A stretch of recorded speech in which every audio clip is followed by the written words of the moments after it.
Hi, my name is Tracy and you're watching Regent Park TV. On February 5th, 2026, the Planning Committee of the Regent Park Social Development Plan Network convened to advance strategic priorities and coordination efforts. The facilitator for this meeting was Walied Khogali Ali. The committee first discussed the letter template for local agencies involved in the Regent Park Social Development Plan.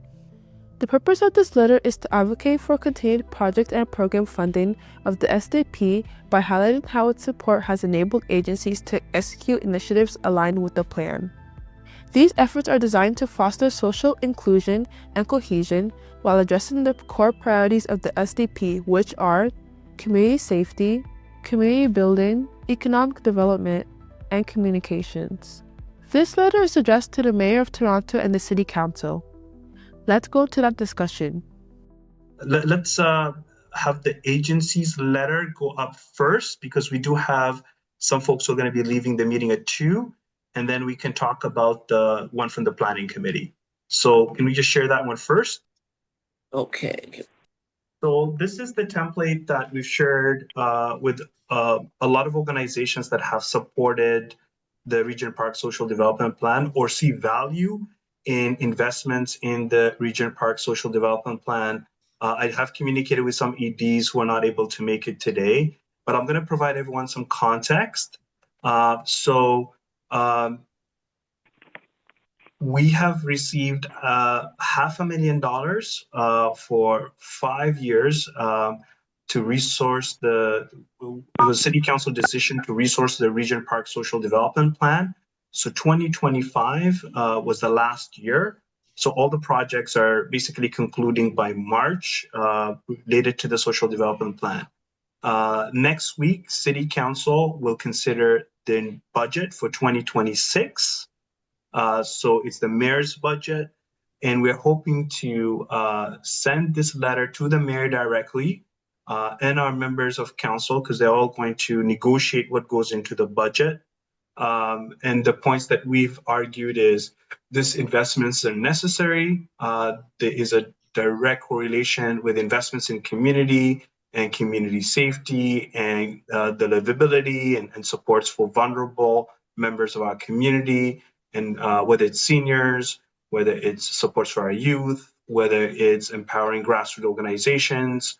And so we have, I've attended various events of organizations that have received funding from the Social Development Plan. Thank you, Blandine, for that amazing invitation to your event, where you spoke to the impact of the Social Development Plan, the $100,000 that the Birth Center received last year. And the importance of continued funding. So we know a lot of organizations have actually supported resident-led initiatives that also promote the values of the organization or of Regent Park as a whole. And just a reminder to everyone that our goal as a social development plan is social cohesion and inclusion.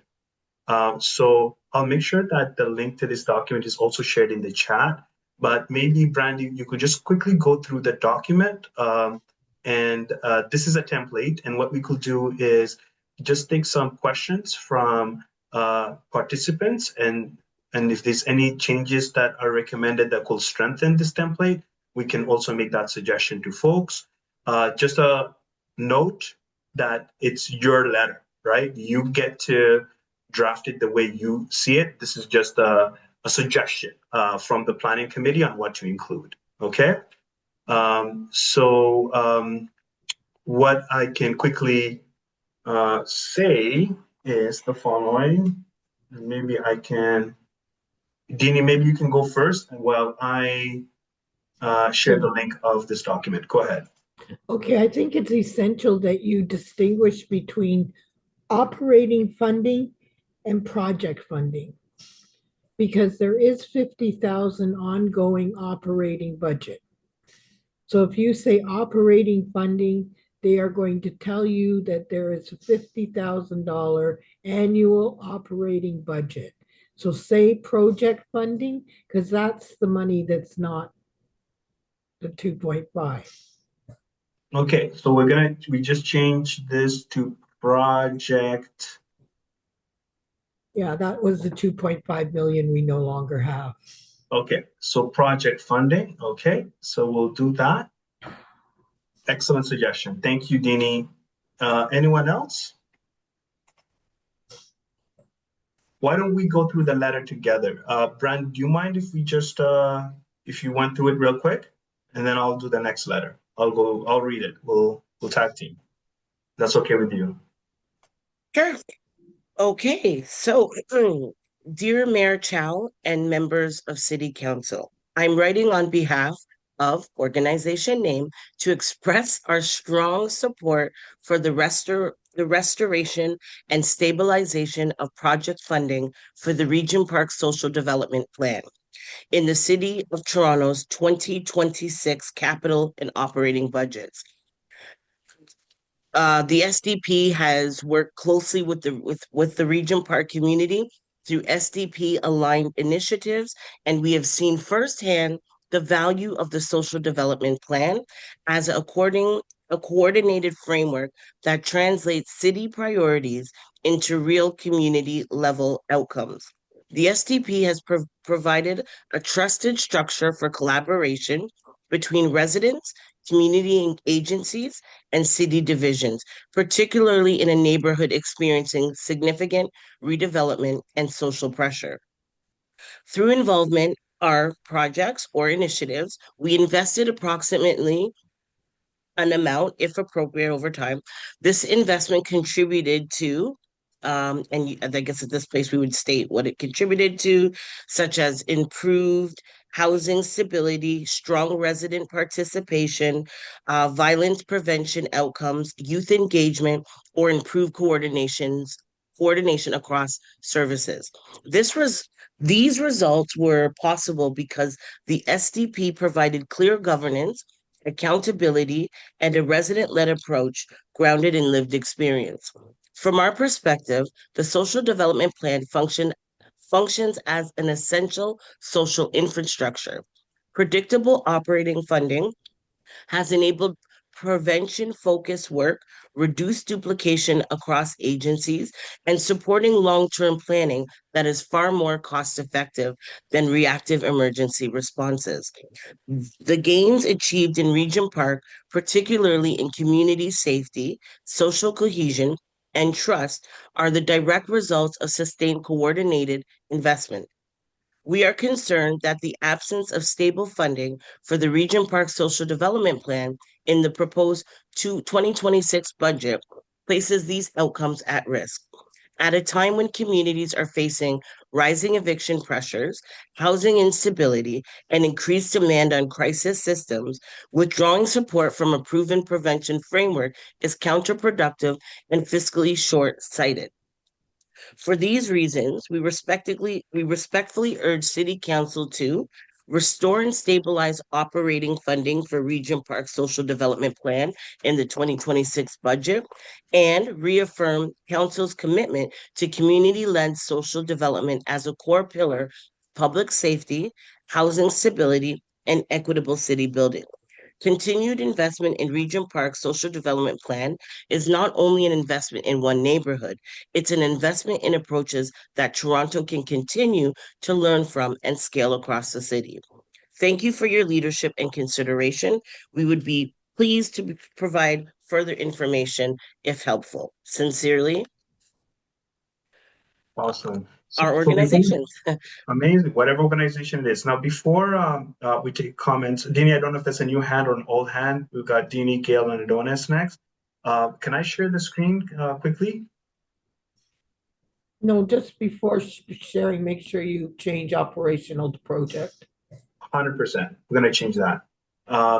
So let me just stop sharing because I just want to let folks know that fortunately, today the agenda of at City Council for the next upcoming City Council meeting was made public. So I'm going to share what that agenda looks like and the importance of sending communication to the mayor, members of council. So the mayor's email was included, members of council. You can find it on this web page, and we can share this as a resource to everyone in the meeting. And most importantly, for it to be part of the public record, because you can't depute, you can't speak at this meeting, you have to send it to councilmeeting@toronto.ca. And in your request, while sharing the letter, ask for it to be included as part of the record for the following item. MP B38.1, which is the mayor's proposed budget, which is the operating and capital budget for all wards, as per the City of Toronto Act.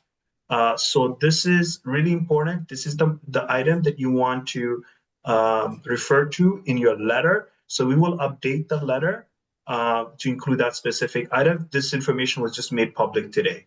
So I'm going to stop sharing, and then we're going to go back to the speakers list. We've got Gail and then Adonis for feedback. Back to you.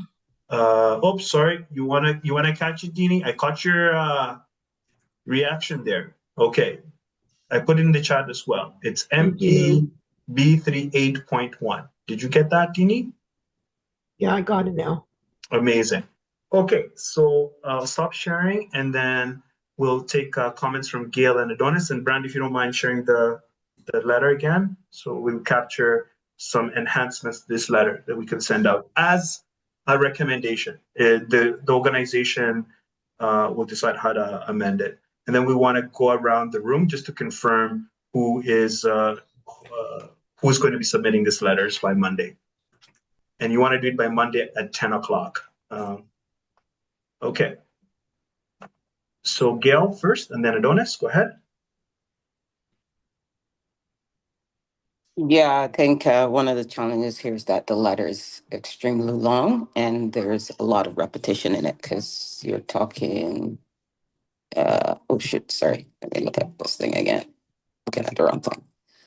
Yeah, so you probably want to try to get it on 2 pages, but there's some repetition, and I've put some comments in the right-hand side. I think, so when you look at the second paragraph, you have, and the third paragraph, the third paragraph is where we're asking for them to put some definitive information about the initiative. That should probably come in the second paragraph. Yeah. So just tightening up the language so that it's not as repetitive. And then again, we're back with this wording around housing and initiatives. I think we have to be really careful. Like, an organization is certainly receiving funding from the city, from the government. And so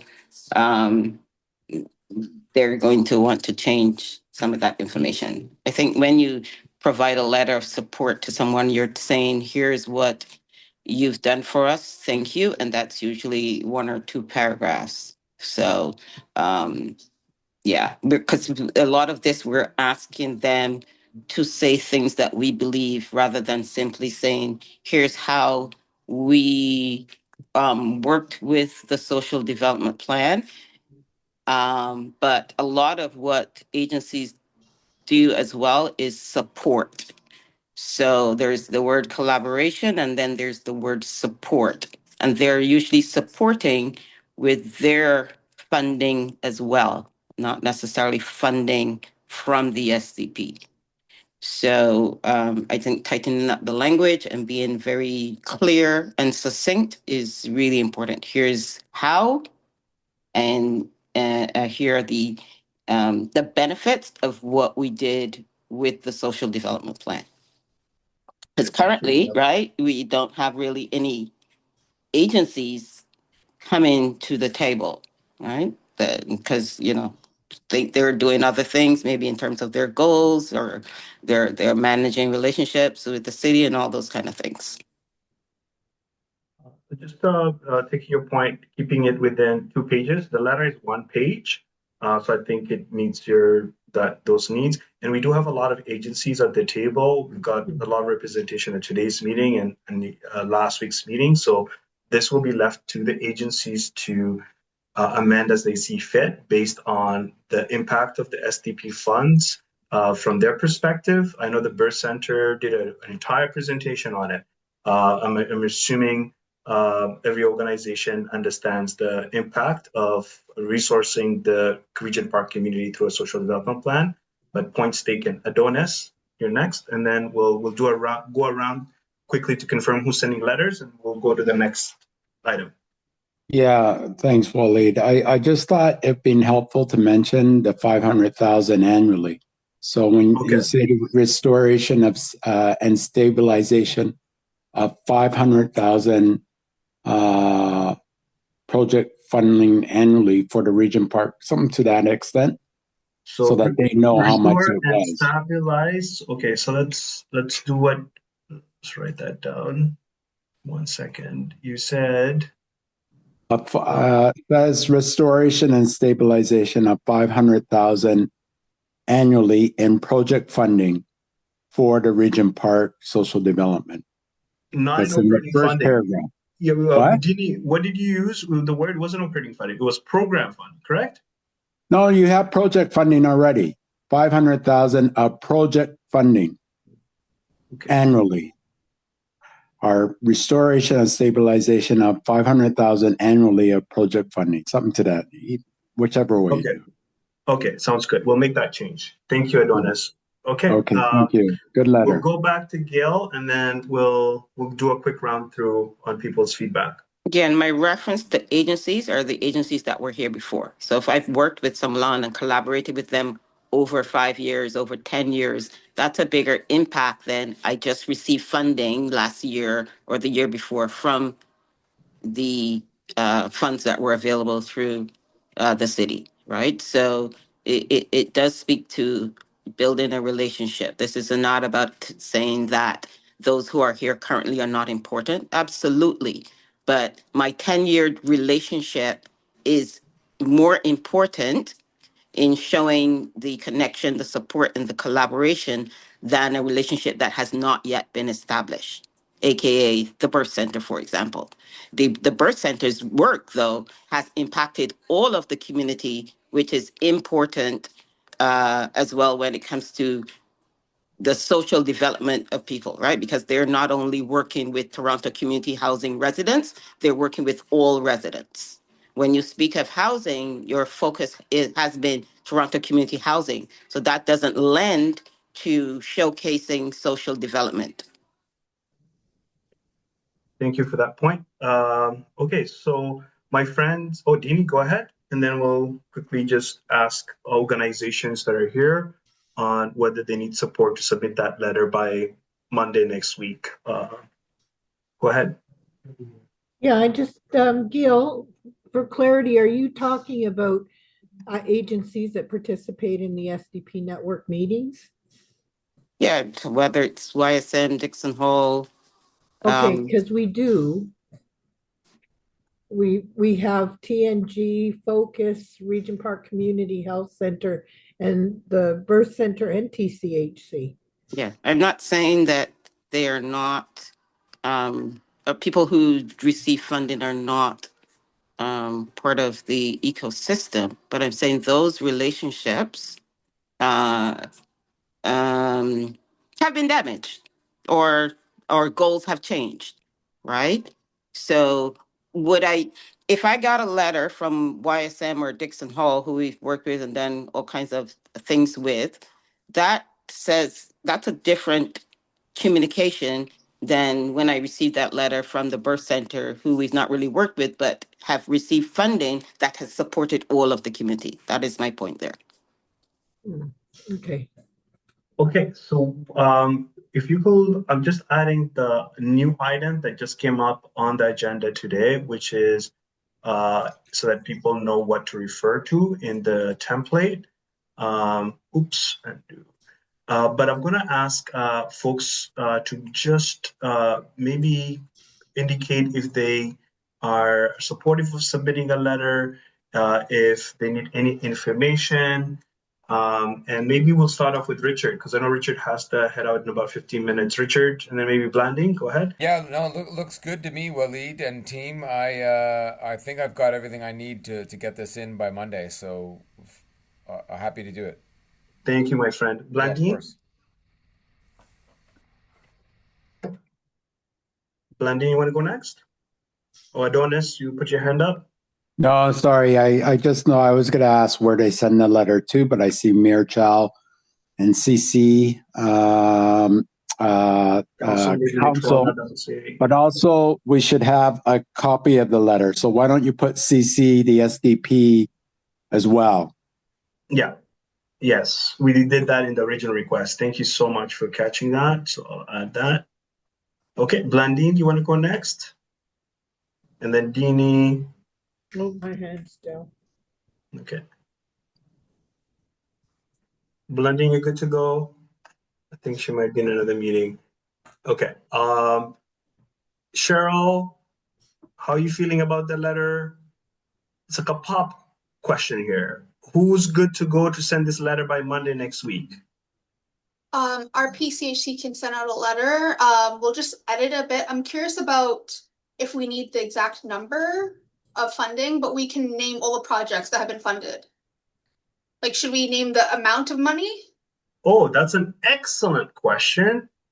So I have the list of all the groups that got funded like in 2025. So that could be also a resource that I could share in the template. So I will add that. Thank you for that suggestion. But why? Question. So, sorry, can I speak? Go ahead, Adonis. Just to, in relation to that, why would you only, if you're going to do that, why would you only add the 2025? You would add the whole, all of it, all the projects that were funded if you were going to do that. Over the But I 5 suggest years. for organizations that they only put down the projects that they were involved in. You know what I mean? So if I'm writing from the Focus Media Arts Center, I would put down the impact of the funding that the rptv has received over the last few years or whatever, or our support with our work with other organizations, for instance. I wouldn't put down necessarily a whole 2 pages of all the organizations that were funded. That should go into our template letter from the SDP. Okay, that's a good suggestion. But Khadija, I will email you the information that I have access to so that you could inform whatever deliberations you have. Maybe I messed up the question. More so, I think for us, we'll put the projects, but maybe not the exact number, because I see there's like a space for the $ amount, but I don't think we have. I'd have to check back for all the projects that were funded, but I think we can just label, like list the projects that have been funded. Does that sound okay? Yeah. Okay. That sounds good. Okay. So I'll make sure to include that information in the follow-up email from the planning committee so that folks who want to refer to specific projects can do so. And welcome, Haja. I saw Haja earlier. Haja, do you want to quickly introduce yourself and why should we celebrate Black History Month?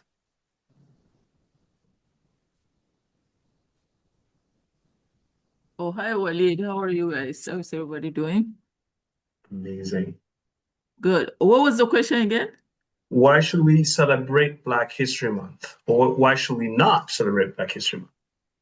Oh, I think we absolutely should celebrate Black History Month. It's very important, not only for us, for our youth, our kids, to see that we're celebrating their root, to give them some pride in their, in their life about their heritage, what's going on. We need to keep teaching them where they come from.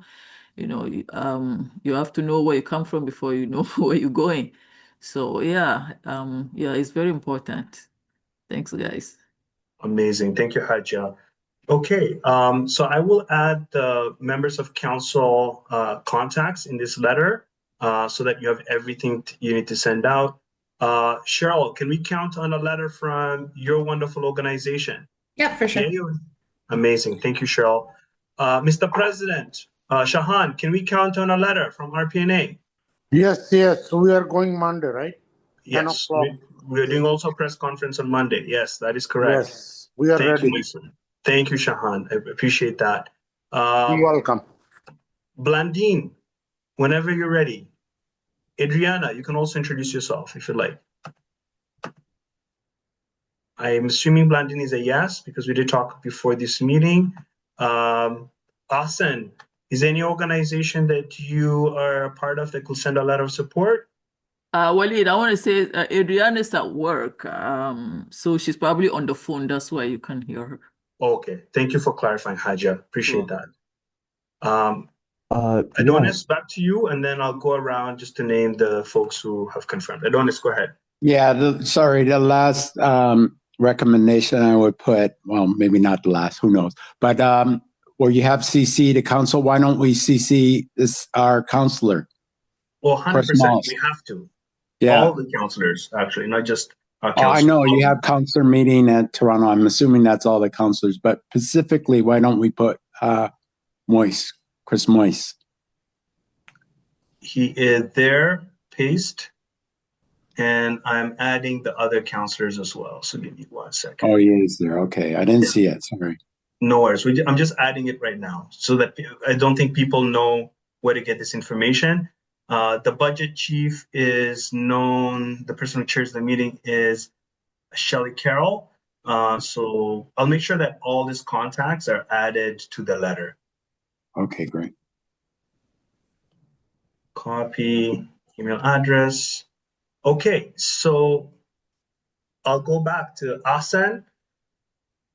What are your thoughts, my friend? Yeah, no, absolutely. It looks great, and definitely I'll run it by David, and I think we'll definitely be able to send out I'll send out the letter in support, yeah. Awesome. Thank you. And Waleed, sorry, I for some reason I'm not able to raise hands.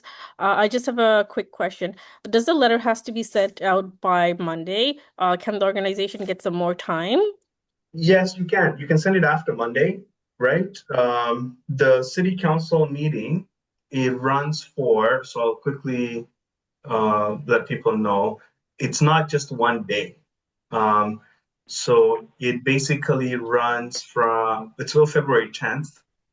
It's a special meeting. So yeah, it's only one day actually, but it doesn't prevent you from sending a letter after the fact. We just want it to be on the record that organizations support resourcing the SDP. So you can choose to send it afterwards, and it will reach the mayor and members of council. So you can do that. Great, thanks for clarifying. No worries. Okay, my friends, I think we've got most of the organizations on board. I know there's a bunch of organizations that spoke to me offline. So for those that need to leave at 2 o'clock, thank you for your feedback. Following the finalization of the agency support letter template, the planning committee turned its focus toward a formal letter to the mayor and members of city council. This second letter addresses this critical need for sustainable project and program funding that must remain distinct from existing operating budget allocations. While the letter acknowledges that the City of Toronto has allocated $50,000 for this year's operating budget and provided a full-time community development worker, it emphasizes a significant hurdle. There is currently very limited access to, utilization of, these specific resources by the SDP network. Therefore, the Planning Committee is advocating for a more accessible staffing and a robust project funding model to truly support the community's evolving needs. The committee's primary objective is to ensure the continued growth of a healthy social infrastructure in tandem with the bricks and mortar physical redevelopment that has shaped the lives of Regent Park residents for over a decade. Let's go into that discussion. We're now going to go on to the next letter, which is the letter from the Planning Committee specifically to the mayor. So could we share that? Yes, we can. Waleed, I have question. Go ahead, my friend. How about RAPTA, Regent Park Tenant Right Association? Is anybody attending the meeting today? Brother Nasser called me and said they will do what needs to be done to send the letter. He's very comfortable. So we will have to work with Nasser and Shabai to make it happen. But they asked for this template, so we'll share with them this template, and they said they'll send it out. Okay. RPTRA is on site, yes. Thank you. You're very welcome. RPTRA is the Regent Park Tenant Rights Association, so they exclusively represent tenants. So just wanted to let you folks know, it's a sister organization to RPNA, which represents both tenants and homeowners and everyone, basically all residents. So we are all united. When you're united, it's hard to defeat us, right? The strength in unity. So thank you. Okay, so we'll go to the next letter. So this is a letter from the planning committee. So we've had different versions. So this is version 2, and this incorporates changes that Deanie made at the last planning committee. Do you want me to read it out, Brandy? Will that be helpful? Yes, sir. Okay, so I'll read out the letter. Dear, and I'll just share it so that everyone can see it. You can also see the letter in the chat. Do you folks see the letter? Yes? Give me a thumbs up if you see yes. And let me know if Yes, it's we can see the readable. letter. Amazing. Okay, I'm going to increase it font. Dean, you let me know if you can see that. Yes? Good. Okay, dear Mayor Chow and members of City Council, we're writing on behalf of the Planning Committee of the Regent Park Social Development Plan to respectfully request the restoration and stabilization of not operating, programming, funding for the Regent Park Social Development Plan in the City of Toronto's 2026 capital and operating budgets. The Regent Park Social Development Plan is a community-led, city-supported framework established to ensure that physical revitalization in Regent Park is matched by sustained investments in community safety, social cohesion, resident leadership, and equitable access to opportunity. From its inception, the SDP was designed to align city divisions, service providers, and residents around shared priorities, accountability, and measurable outcomes, recognizing that redevelopment without social infrastructure deepens inequities rather than resolves them. A brief history and council leadership. The Regent Park Social Development Plan emerged from years of community advocacy and collaboration with the City of Toronto. It was advanced with the strong support of former Councillor Pam McConnell, whose leadership recognized that physical redevelopment without parallel social investment will undermine long-term community well-being. That commitment was later reaffirmed through council action led by former Councillor Christine Wong-Tam, who moved the motion to resource the Regent Park Social Development Plan and embedded as a cornerstone of community safety and well-being. This council-backed investment reflected a shared understanding prevention, social infrastructure, and resident leadership are essential to building safe and resilient neighborhoods.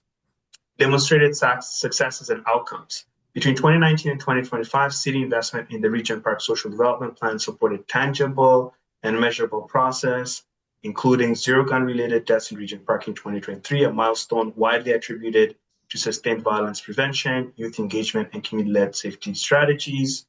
Strengthen coordination among residents, city divisions, and community agencies through a shared governance and accountability framework. Expanded youth leadership development, employment pathways, and culturally responsive programming. Improved access to housing navigation, tenant supports, and mental health resources for residents facing instability. And increased trust, participation, and social cohesion in the neighborhood undergoing significant redevelopment and demographic change. These outcomes were not incidental. They were the direct result of predictable operating funding, long-term planning, and resident-driven implementation. For council's reference, detailed outcomes and return on investments are documented in the Regent Park SDP resource page, which is housed on the RPNA website. Funding the SDP, the impact, it's also there. Clarifying the current funding context. We acknowledge recent correspondence from city staff, noting that while there are no new SDP investments proposed in the 2026 budget, social development continues to advance this work through a $50,000 operating budget and one full-time community development worker approved by council, We appreciate these commitments. However, as discussed and affirmed at the January 29, 2026 meeting of the SDP Planning Committee, the core issue before Council is not simply the existence of these allocations, but the SDP's network limited access to them in practice. Thanks, Dini, for that point. Without clear, consistent, and functional access to operational resources and staffing support, the network's ability to coordinate working groups, steward governance, and translate planning into on-the-ground outcomes is significantly constrained. This distinction between allocated resources and implementation capacity is critical. So specific operating investments required to implement the region. So we're changing that over, it's programming, right? Yeah, and investments required to implement the regional parks. To effectively implement the prioritized actions of the regional park social development plan, we're requesting stable programming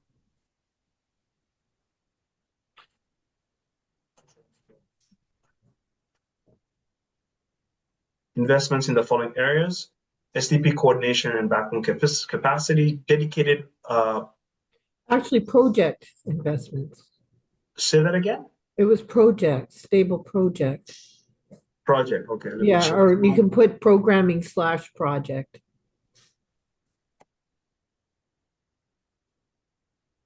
Okay.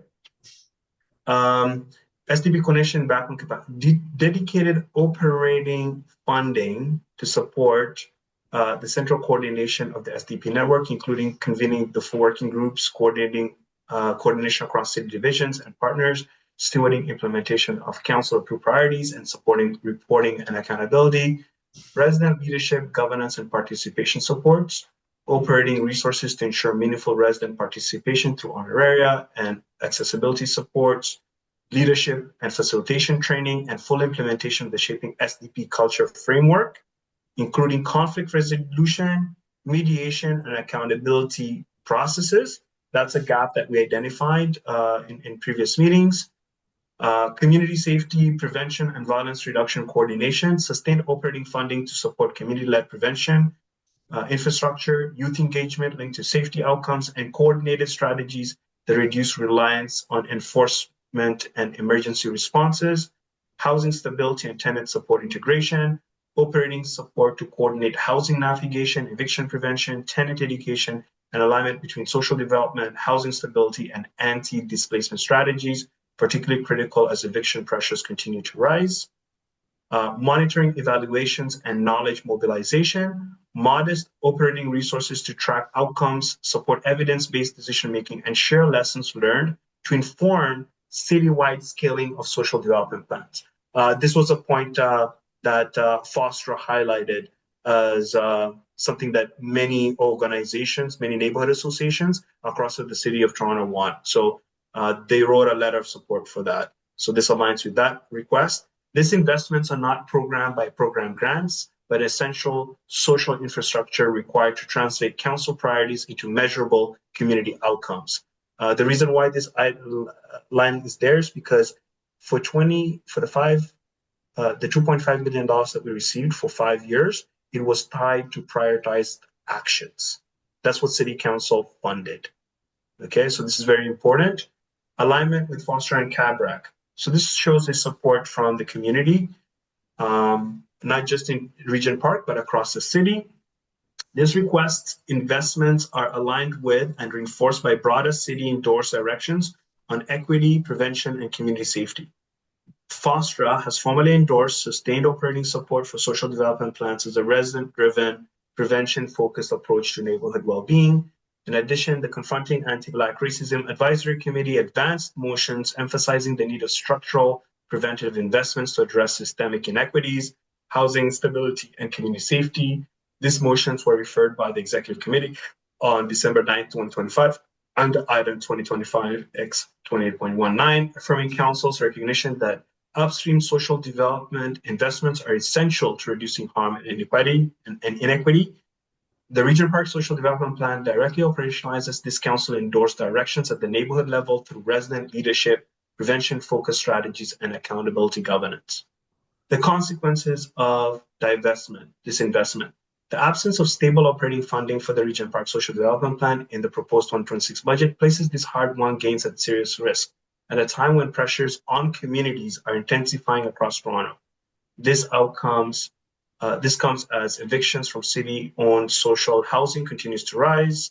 For example, 391 households were evicted by Toronto Community Housing between January 1st and October 31st, displacing more than 1,200 residents, and communities face increased strain on homelessness, shelter, and crisis response systems. Disinvesting from the SDP undermines a proven prevention framework and shifts costs onto far more expensive emergency enforcement and shelter-based responses. A prudent and forward-looking investment. As the city manages rising expenditures and debt-related pressures, it is imperative that limited resources be directed towards evidence-based approaches that prevent harm and reduce long-term liabilities. The Regent Park's social development plan has consistently demonstrated that modest, sustained operating investments deliver strong returns in safety, stability, social cohesion, and fiscal responsibility. This approach has informed broader discussions about scaling development plans across Toronto and aligns with national and global frameworks for inclusive and resilient cities. Our request to City Council, on behalf of the Planning Committee of the Regent Park Social Development Plan, we respectfully request that City Council, 1, restore and stabilize dedicated programming, operating, and Programming, because yeah. it's also not just it's Because to stabilize. they have given an annual 50,000 operating budget. Yeah, this is what they claimed in the email. I want to see Don't it in the ask them to budget. restore something they've given you.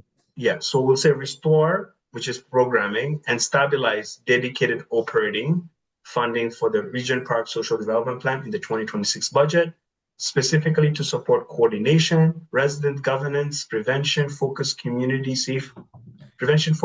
safety, housing stability, integration, and outcome monitoring. Ensure means. Sorry, Walied, I'm just going to interrupt. For this point, can we not would it be better if we take it off the operating because we have already received that funding for that? Like, would it make it more confusing? So I'll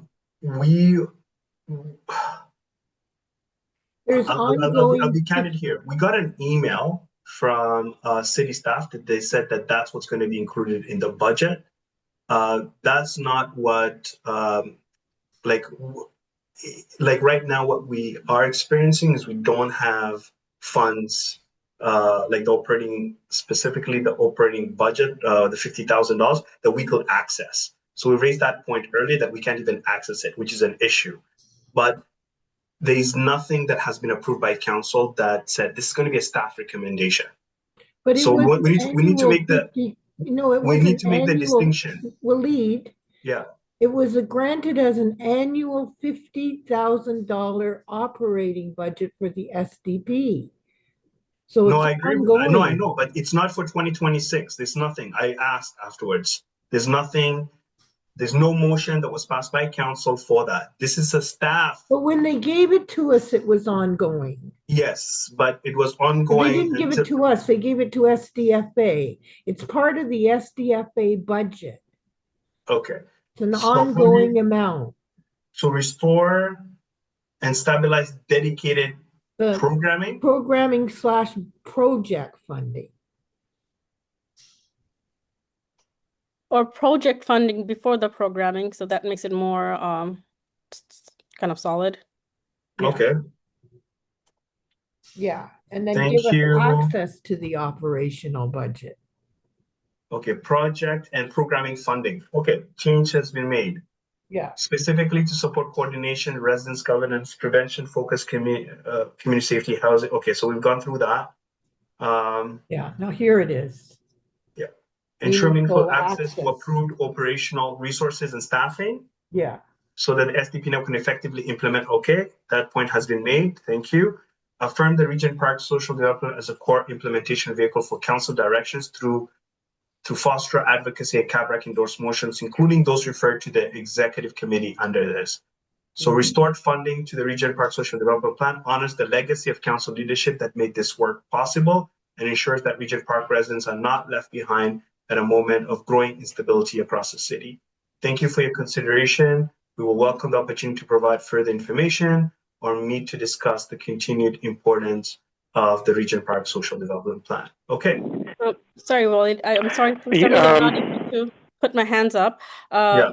But I think in my past experience, what I've noticed is that when we add numbers, it's much more clear. And when you're sending out the emails or the letters, like highlight those numbers. For example, the staffing number, like we didn't really ask for an amount for the staffing. There's like 2 points we could have, in my opinion. Okay, so you want us to also highlight not just the operating budget through the 50K, but the additional staffing support as well. Like continue. Yeah. Do you want us to name that? Is that your point, Tamana? Exactly. Okay, we'll name Yeah, that access additional to, position. Good yeah, one. Good catch. operational support and the staffing support. Yeah, good point. Very good point. We caught that. Thank you, Tamana. I will add that. Okay, we've got Michael Hello, first, yeah. and then Adonis. Go ahead, Michael. So the first reference to evictions was just general to evictions, and the second reference was specific to TCHC. I don't think the TCHC one should be specific in this letter because it's not the place to review that issue, and it will just cause unnecessary conflict in this letter. So I think both of them should just say evictions in general. Okay, so I've removed the clause. So this comes as evictions from city-owned social housing continues to rise, and then I've removed the 391 households. I don't think that's germane. We just keep it to those 2 points. Okay. Yeah. Change made. Thanks, Michael. Adonis, go ahead. Yeah, when I looked at the links to the funding links that you have on, I think it's on our the Regent Park Neighborhood Association. Mm-hmm. It's not a full list. It's just a list of 3 or 4 of the 2025 projects, I think. But it's not a full list. I thought we were going to add an appendix of all the funding that we received from 2019 to 2025. Yeah. If you can help me get that information, Adonis, I don't mind working with our team at RPNA to update it. Okay. Just email me what you have, and I'll add it. All right. And thank you, Adonis. Okay. And what you haven't reflected is what needs to be reflected anyway is resident engagement, recruitment, and retention. Okay. So that wasn't really very clear. I think it should be. Resident recruitment and retain. Okay. No, resident engagement, recruitment, and retention. Resident. Okay. Resident engagement, recruitment, and retention. Yeah. Exactly. Okay. And the other is maybe you want to reflect the support from our community partners. Okay. And I think we can name them like what supports. So trusteeship being one of projects, mentorship being another, the shaping SDP culture that was supported by our partners, right? Like I think we can name that. Is there anything else that needs to be named, Dini? Fundraising. Fundraising. Okay, that's another one. Okay, sounds good. We'll make that change. Gail? Yeah, I'll speak even though my comments are being ignored. But the first comment I have is referencing the second line. Like we're using additional words that we maybe don't need, like respectfully request. And I think we're really advocating for. The other is around, we talked a few times about this and this 0 gun related deaths and tying it to the social development plan. That is not accurate information. We should remove that. We should also list, I think that's what Adonis was also speaking about, but list the accomplishment of the 4 working groups. Whether you list one and you can use 4 boxes flowing across, and you list one significant maybe for each working group, and then you provide a link to the appendix of all the other projects. The links should not reference the RPNA. They should reference the SDP. Do we have an Saying SDP website that we could reference? If we don't have a website, then you use Google Drive. But there's also, from my understanding, letters going out from the RPNA. And so again, we are blurring the lines of what we're trying to do.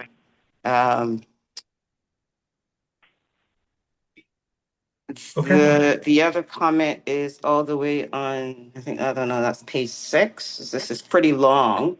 And it's regarding the evictions. And so the context seems though to say that if the SDP is not funding,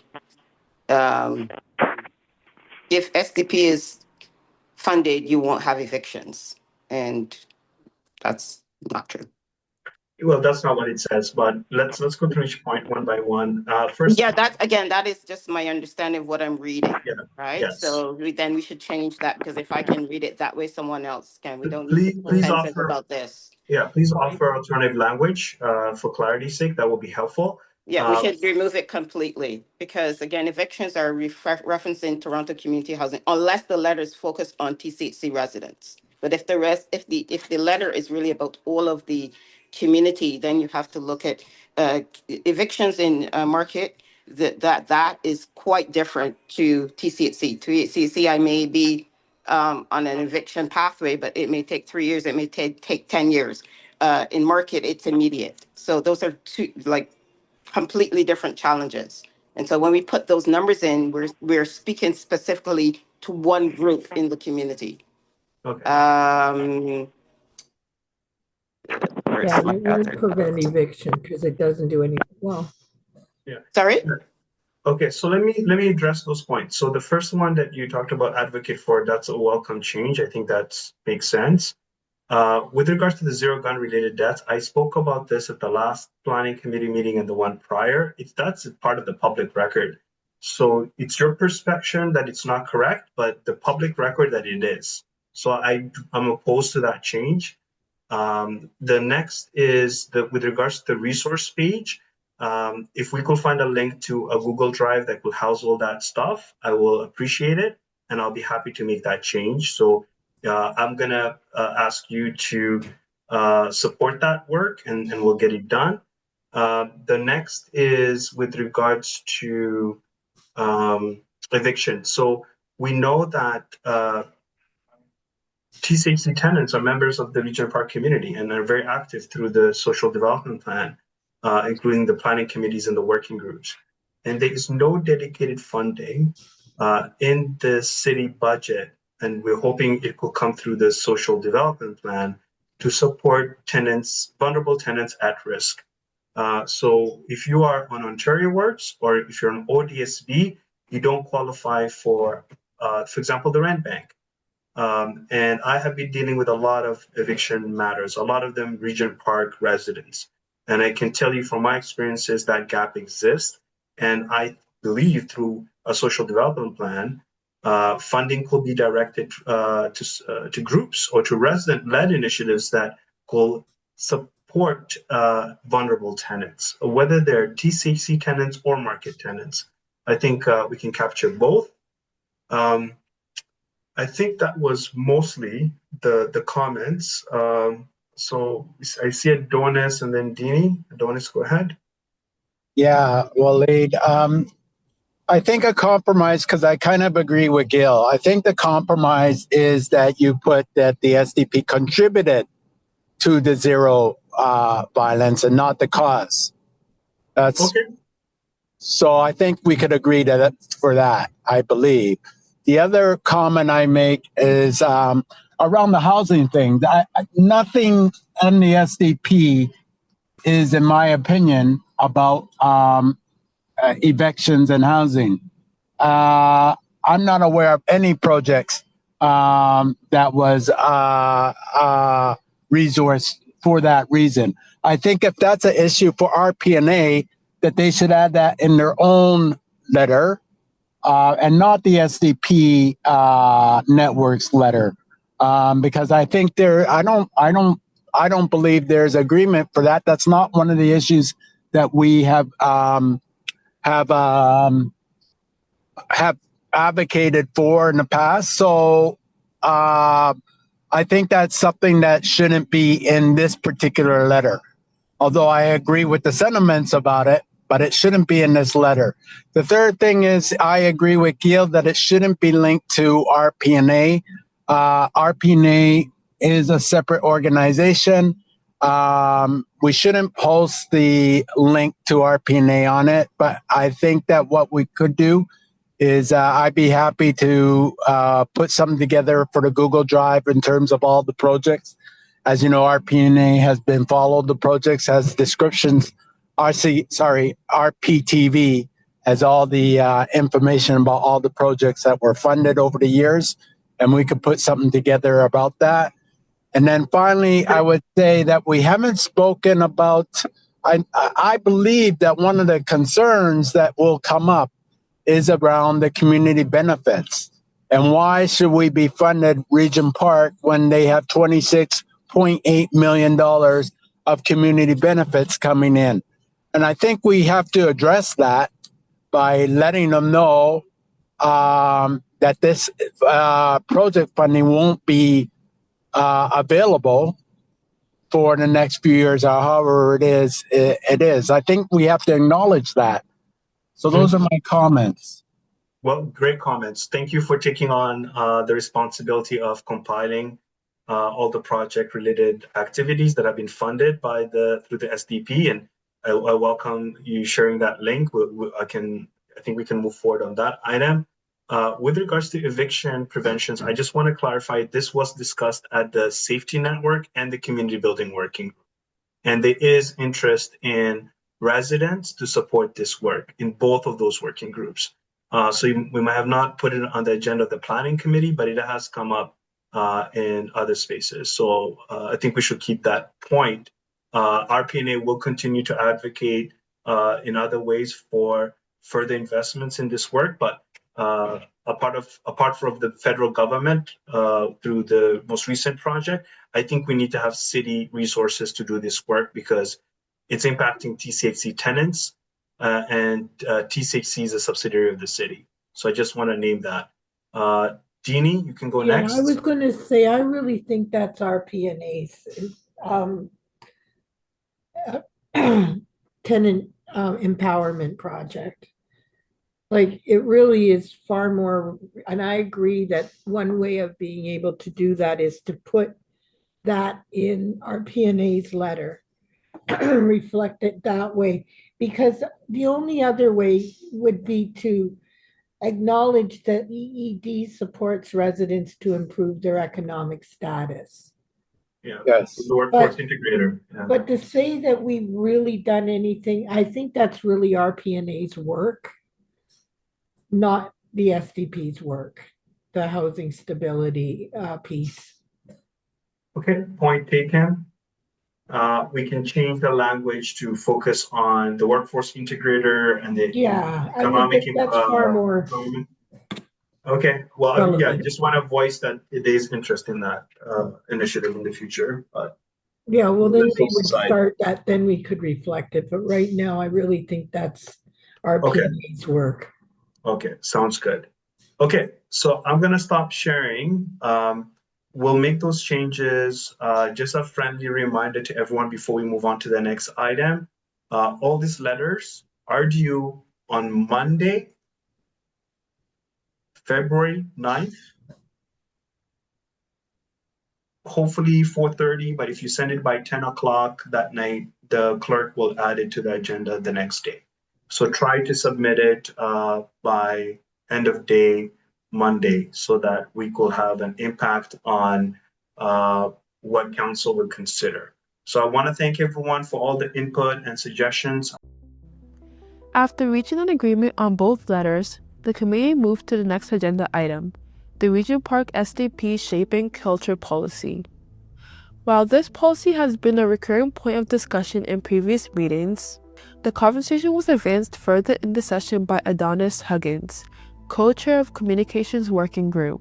Leading the discussion, Adonis noted that while the Shaping Culture policy is a strong and well-drafted document, the current priority must shift toward implementation.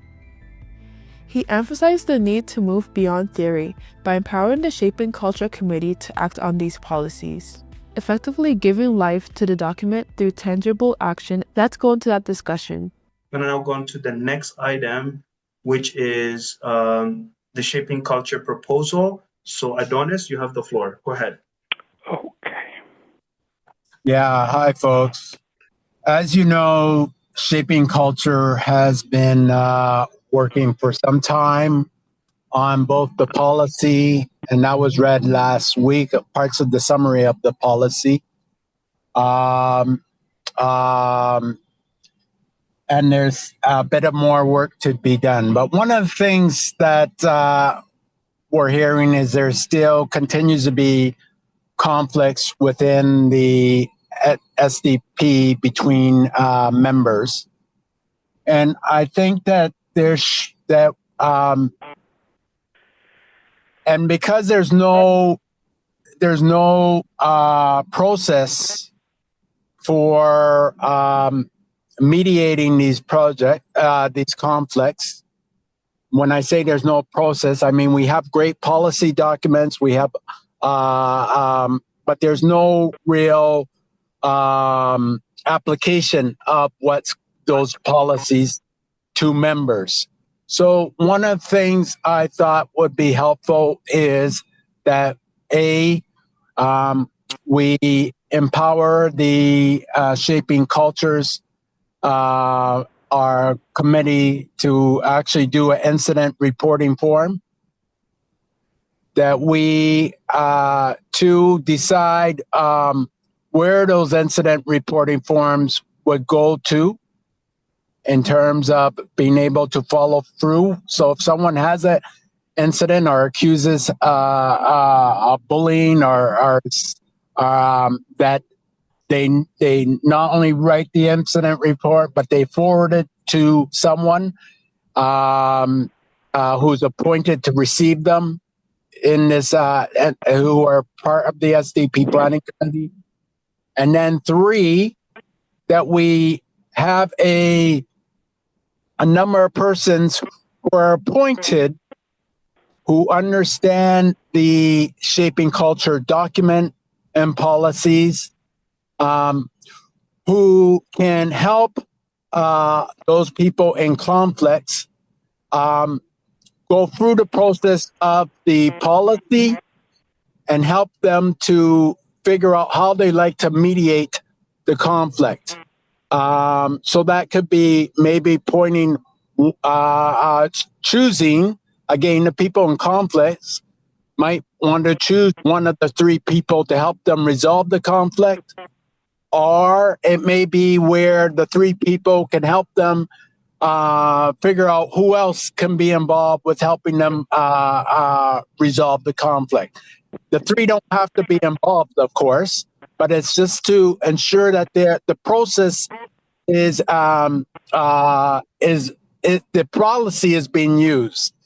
It's not that the 3 people themselves has to be mediators, but they should know the policy. And they shouldn't be able to help the people in conflict go through the policy and use the policy. And if necessary, if the parties in conflict want one of the 3 people involved to help mediate the conflicts, that would be good as well. Obviously, the 3 people have to volunteer to be part of that process. And I was thinking that it could be one person external to the SDP, one person who is involved with the SDP, and a resident. So that's the proposal that I have on table. So just to be very brief, that we have an incident report, and sorry, the incident report should be on current. It's no point going back in the past. So it should be retroactively as of maybe January 1st if we want, but we put the policy, the incident report together, but not to redo past history. So one is to do the incident to empower the Shaping Culture Committee to put together an incident reporting form that could come back to the planning committee to be approved if they want. Two, to to get volunteers who are nominate volunteers who are interested in helping people to mediate, understand and mediate the process of the shaping culture. And three, to help those find a mediator or become mediators themselves to the conflicts. So that's what I'm proposing that happens. In terms of selecting people, it could be where people could volunteer, or we try to nominate people. That process is still open to identifying, but basically it's figuring out, identifying 3 people who could help with this process. And I realize that the city has been involved, and hopefully the city could help with that process as well. At this point, the city has not been involved. In terms of the city has not been helpful in terms of implementing this process as of yet. Hello? Yeah. Michael, go ahead. You can speak to the proposal that Adonis has made. Okay, so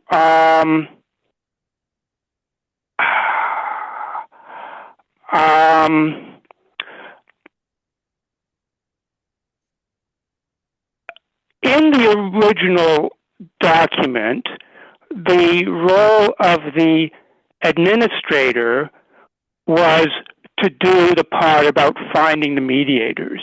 And then there would be a mediators group. So we wouldn't be putting the mediators in charge of that step necessarily. So I'm not sure at this point in time. I agree with the 3 major components of those steps. It's just that to me, you have to sort of keep the mediator as a very sort of pure role and not mix it up with other things. So I agree broadly with those 3 steps, but I would like to not alter the way those steps were set out in the actual document. So some of the wording about how this would be a committee of 3, it does not specify 3. They're mediators. We can have as many as we want. They're not going to work as a group, right? So, and then there's the administrator. Now, if we want to say that more than one person should fill the administrator role and help to find the mediators and that kind of thing, then I think that's a fairly friendly amendment. So I'm not sure what stage we're at here. Are we some of the things Adonis is saying could be very easily seen as clear next steps, and other things could be seen as modifications to things we already discussed or agreed on. And I don't know whether Adonis wants to reopen those discussions. I don't think it's necessary, because I think if we did stick more clearly to what was already agreed, it would still achieve everything Adonis is talking about. So that's my recommendation, is that we don't specify the number 3, because that was not in the original document, and that we don't give those people the job of finding mediators. We give that to the administrator. I don't know if we need to discuss that now, because I mean, that was already discussed. So what I guess I want to find out is Adonis determined to change that, in which case we would have to discuss it before we did it. But I don't think it's on the agenda today to discuss. I'm just pointing out that we could do everything that Adonis says while still sticking more closely to what we've already agreed on, and I think we could be satisfied with that. So what I would propose is that we actually stick to what's in the agreed upon document more closely, and we do those 3 steps of finishing the incident report, appointing an administrator or possibly more than one who would do that administrative and finding mediators role, and then we appoint whatever number of mediators we wish to appoint. And I would propose that we basically do that on successive meetings of the planning committee over the next few weeks.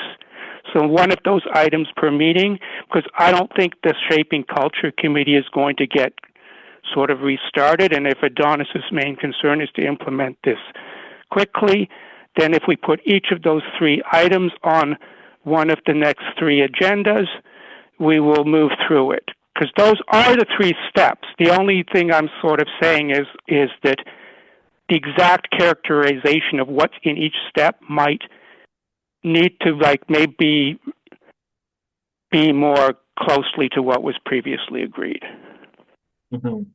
Okay, thank you so much, Michael. So before we go to the next speaker, Tamana, I just want to note that I have shared the links to the documents within the Shaping SDP Culture Guidelines folder. So please feel free to click on the links and review the Introduction to the Regent Park SDP Guidelines, the Social Development Plan Meeting Guidelines, the Social Development Plan Conflict Resolution Process, and the Mutual Accountability in the Social Development Plan. So Tamana, you are next, my friend. Go ahead. You can unmute yourself, and then we'll go to Dini, then Adonis again. Dini, sorry, Tamana, go ahead. Sorry, hi. I'm so new to this. I'm still learning. And hi, Adonis. I've known Adonis for over 17, 20 years, and he's been an amazing community leader. And any proposal that's come from him, I'll definitely support. But what I understand is this. Is this not on the bylaw? Do we not have a SDP bylaws? We have terms of reference. Oh, in terms of reference? Okay. Sorry, you're muted, Tamana. We can't hear you. You just muted yourself. Oh, sorry. Can we not create SDP bylaws? If we have the bylaws, we don't need a third-party mediator. We can add on all these conflict resolutions / how to deal with and even if we do want another segment of shaping culture, an incident reporting form, we can definitely add that on. No, we agree. With Taman, I think there's a consensus that it's about operationalizing it.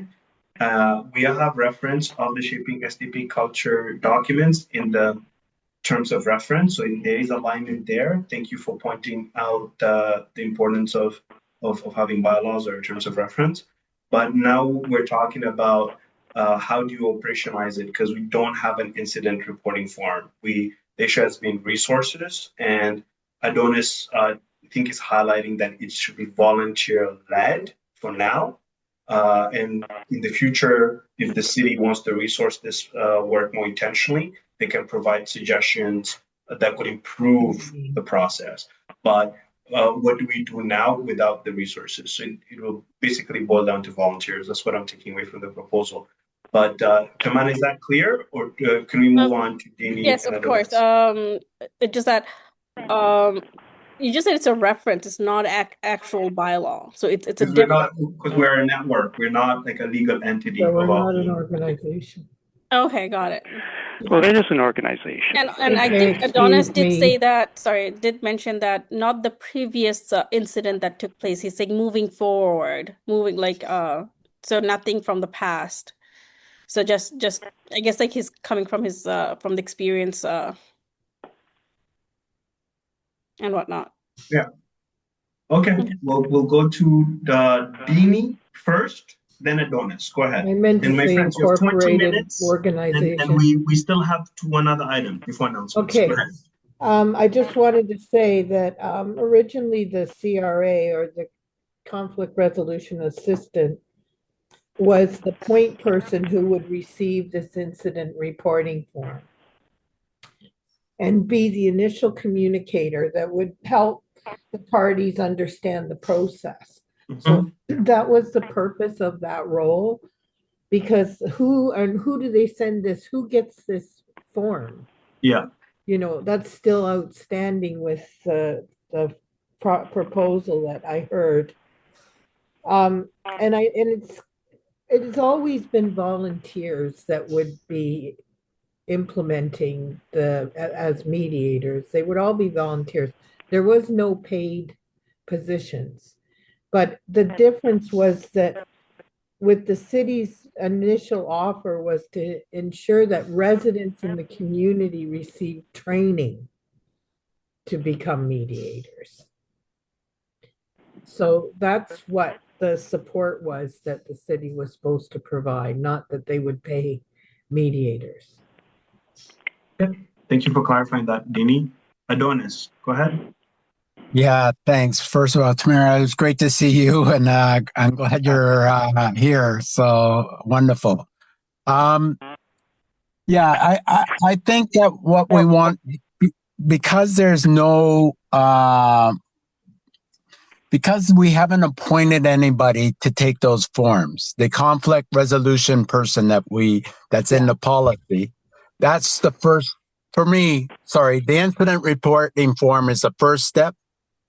The next step is identifying someone, and it can't be staff, who a volunteer, who part of the planning committee, or I would say should be part of the planning committee to take those forms.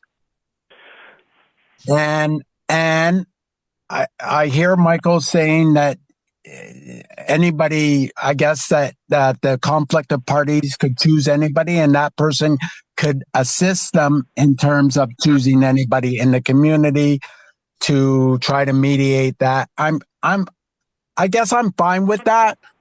The problem you don't want to get is it goes to the person, the form gets filled out, it goes to the person, and then they don't know who to figure out can help mediate.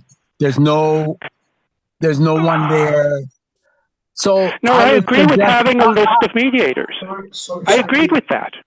Okay. So sorry, Michael. yeah. One person at a time. Go ahead. Finish up, Adonis. So I suggest. No, but you're saying I didn't agree with that. I did. We both agree there should be formally listed mediators. Okay, so I was just clarifying things a little. I basically agreed with your 3 steps. Oh, okay. So again, it's just getting a list of a group of people who would volunteer to be mediators. Really, it doesn't have to be a formal thing. That it's just that point person who takes those forms would at least have a group of people that they would talk to the conflicted parties and ask, do you want any of these people who are on our recommended list, or is there someone else that you're interested in? So I think the policy is quite clear in terms of that, and I agree with the policy as it's set down. It's just we haven't operationalized. So I'm really about let's make it happen. Let's figure out a process for appointing someone to do that, and identifying volunteer mediators who are interested in doing that. But one of the things is making sure that they understand, have read the document, they understand fully the document, and would serve as volunteer mediators for that. Sorry, Ernest, can I add? No. Can I get on the list just to finally clarify this, because I'm basically agreeing with Adonis, but I want to clarify. I'll get you on the list. Okay. Tamana, you can go first, and then we'll go to Michael. Go ahead, Tamana. Sorry, Michael. Can we not, because I know Regent Park Health Center helped us in so many ways, can we not somehow affiliate with them and their professionals who can, if they have volunteer hours or if they want to be part of a mediator, I mean, their judgment is very, I think it would be grateful if they could we could either create an organization or some sort of advisory committee where they are the third party mediator for SDP or for the community. I mean, they helped us in the past, so maybe we can ask them. Like, what do you guys think? Okay, so that's there's various ways we can do it. Michael, go ahead next, because we're talking about how do we move forward to operationalizing this. Go ahead. So I'm like really completely agree with the way Adonis just said it now. I think the first time around he put in too many details that may not have been exactly what we agreed on before. But what he said now is exactly really what I was trying to say, which is those 3 steps. We do have to appoint the conflict resolution administrator. And we do have to have a list of mediators. So, and people from the organization you were just mentioning could be on that list. So I think we're in agreement. I was just trying to clarify the distinction between the role of the administrator and the mediators. And I hope that wasn't controversial. But I think the way Adonis said it towards the end there was the same thing as what I was saying. It was, Michael. Perfect. And I agree with Tamara. If anybody from the health center wants to be on that list, I'm sure that could happen as well. So that's great. Okay, so can I ask that just maybe a quick check on everyone who's part of this meeting? Are we in favor of this proposal? Can we maybe at the next meeting actually move towards implementation? So specifically open it up to volunteers that want to operationalize this. Since they're volunteers, I think it'll be great for having someone who's trained in mediation, but we can also pose the question to our agency partners and stakeholders to see if there's anyone that they could recommend as a volunteer. Does that make sense? Yes. Okay, so let's now test for consensus. Are we all in favor of the proposal?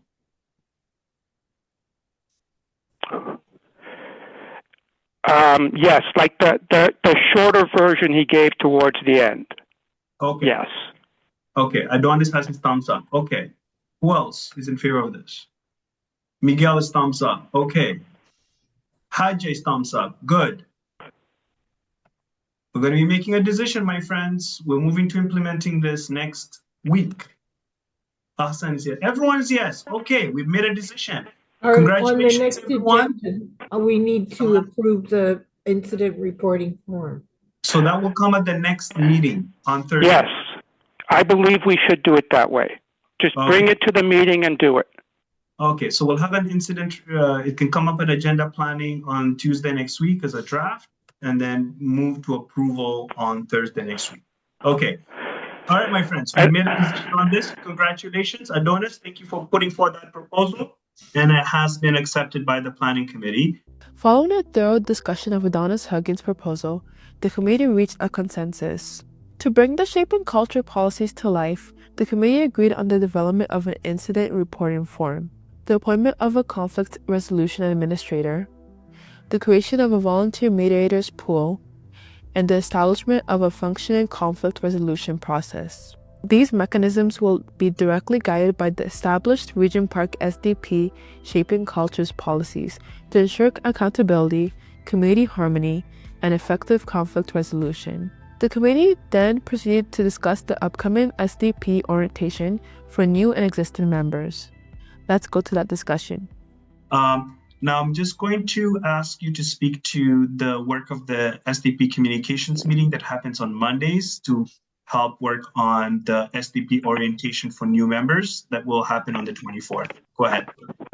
Yeah, hi, folks. Some of you who don't know, the SDP is having an orientation session for residents and grassroots groups to help them understand the SDP network and to engage their participation and recruit members to the working groups.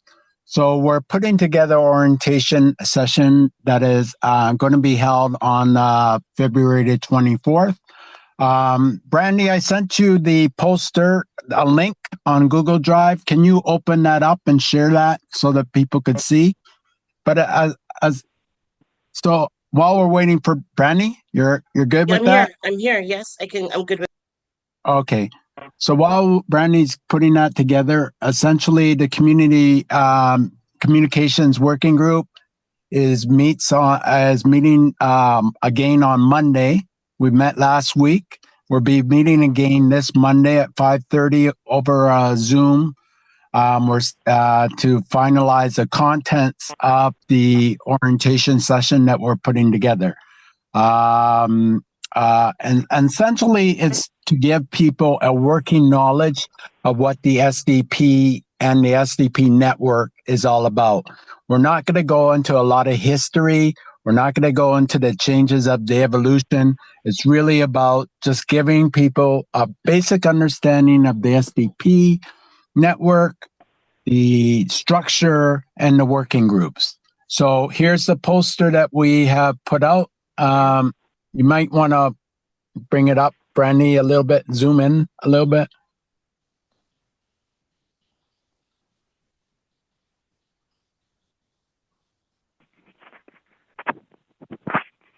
Is that better? Can you see it all?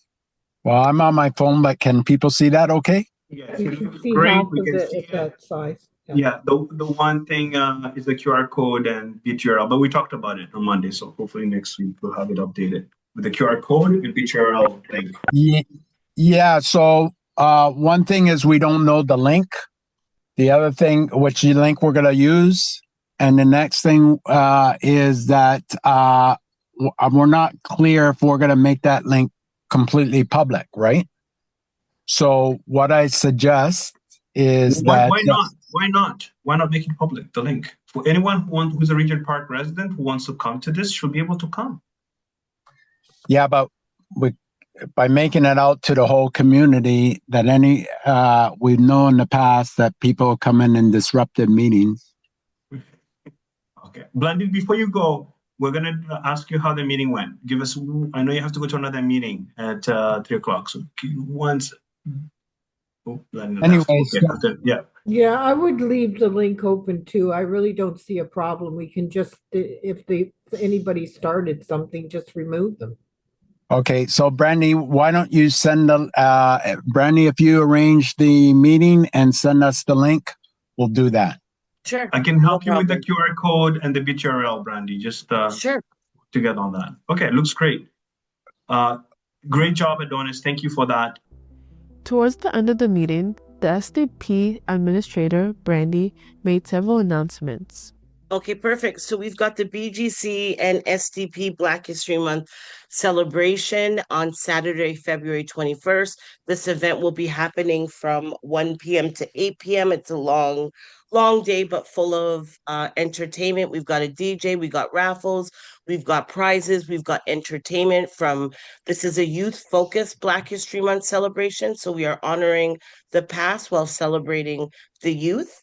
So there will be youth MC, youth DJ, youth performances, as well as a youth award gala celebration. So there will be an awards presentation. There will be food being served promptly at 6 p.m. To honor. It will be halal food, halal Caribbean style food, and we will be also honoring the breaking the fast for the Ramadan celebration as well. So we are expecting a large volume, and we hope that each and every one of you will attend. There will be a content activation studio, so there will be a photo booth, there will be a magic mirror, so you can take pictures and really capture some of the event particulars. There will be crafts, there will be an assortment of activities. Again, that is Saturday, February 21st from 1 p.m. till 8 p.m. There is also a Rasta Fest. So TNG, in collaboration with Rasta Fest, is having their Black History Month celebration on the 26th from 5 p.m. to 8 p.m. at 349 Ontario Street. And I believe we have another Regent Park Co-op Black History Month celebration. This is their 11th year, and that will be on Sunday, March 1st. I will be putting out this week across the SDP a flyer. There are a lot of events happening in February. There's a skate one as well. I believe Chris Moyes is doing a Black History Month celebration, I believe this weekend. So please, everybody, as a big community, share all of the flyers across all of your networks so we can increase engagement on participation for as many events as we can. I will be sending that out by 3 p.m. tomorrow. And again, February is packed with a bunch of celebrations. So please enjoy with your family, your friends, and colleagues. Thank you. Thank you. Thank you so much, Brandy. So if you have any additional events you want to promote, please send it to sdp.regentpark@gmail.com. You can also share it in the chat. We'll make sure to promote it and amplify it. Don't forget to like, share, subscribe to our YouTube channel, and visit us on all our social media platforms. Please visit our website for more information.